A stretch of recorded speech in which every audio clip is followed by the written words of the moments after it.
Question है number series का। यहाँ पर प्रश्न में नंबर सीरीज दी हुई है।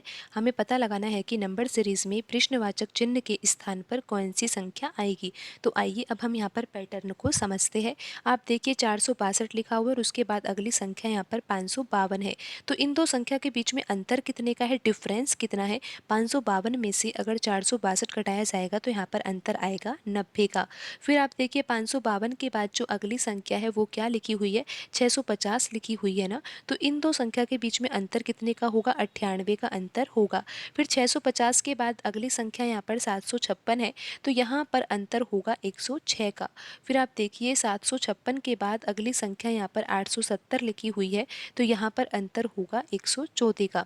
तो अब हमें पता लगाना है कि 870 के बाद अगली संख्या क्या होगी। तो हमें ये पता होना चाहिए कि यहाँ पर 870 और इसके बाद जो ये अगली संख्या आएगी ना, इन दो संख्या के बीच में डिफरेंस कितने का होगा। और डिफरेंस हम कैसे पता लगा सकते हैं, हमें अगर ये पता लग जाए कि यहाँ पर 114 लिखा हुआ है, 114 के बाद यहाँ पर अगली संख्या क्या होगी।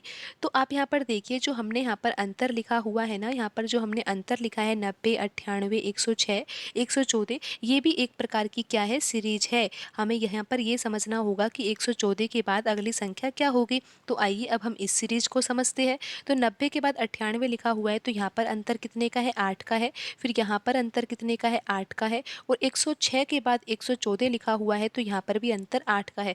जब अंतर यहाँ पर 8 का ही है तो यहाँ पर भी तो अंतर 8 का ही होगा। जब यहाँ पर अंतर 8 का होगा तो यहाँ पर 114 के बाद अगली संख्या क्या होगी, 122 होगी। तभी तो यहाँ पर अंतर कितने का होगा, 8 का होगा। तो अब आपको ये समझ में आ गया कि यहाँ पर जो अंतर आया है वो कितना आया है, 122 आया है। किन दो संख्या के बीच का अंतर है ये, 870, और इसके बाद जो यहाँ पर अगली संख्या आएगी, इन दो संख्या के बीच का अंतर यहाँ पर 122 आ गया है। तो अब हम संख्या पता लगा सकते हैं, क्योंकि यहाँ पर जो ये नंबर सीरीज दी हुई है ये बढ़ते क्रम में दी हुई है। हमें पता है कि यहाँ पर 870 लिखा हुआ है, तो 870 के बाद जो ये अगली संख्या आएगी वो 870 से बड़ी होगी। कितनी बड़ी होगी, यहाँ पर अंतर लिखा हुआ है, इसी से पता चल रहा है कि कितनी बड़ी होगी। तो यहाँ पर 870 में हम ये अंतर जोड़ देंगे तो पता लग जाएगा कि यहाँ पर प्रश्न चिन्ह के स्थान पर कौन सी संख्या आएगी।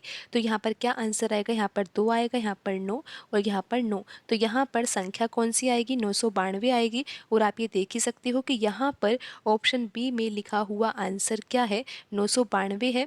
तो यही सही आंसर होगा।